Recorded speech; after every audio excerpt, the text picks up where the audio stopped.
I comici Aldo, Giovanni e Giacomo, protagonisti di un applauditissimo spettacolo ieri sera al Rossetti di Trieste.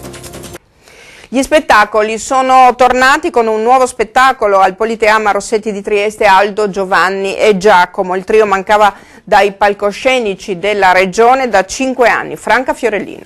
Siamo a Trieste, la città che sveglia, di Saba. Vabbè, Trieste ha fatto il gemellaggio con Palermo. Per 3 giorni le risate sono assicurate al Politeama Rossetti di Trieste, dove dopo una lunga parentesi cinematografica sono tornate ad esibirsi sul palco Aldo, Giovanni e Giacomo. Il trio propone uno spettacolo nuovo, Ammutta Muddica, traduzione letterale siciliana Spingi Mollica, ma che nello slang comune vuol dire datti da fare. La regia è affidata come sempre al regista Arturo Brachetti, che li aveva già diretti in I Corti e in Telchi e il Telun. Erano 5 anni che erano attesi in Friuli Venezia Giulia, dove apparvero l'ultima volta nel 2007 a Villa Manin di Passariano con Unplugged.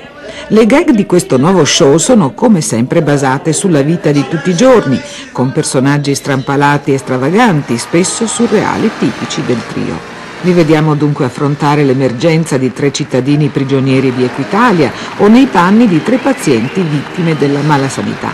Non mancano poi le parodie dei film d'azione e le prese in giro per mode e modelli di vita.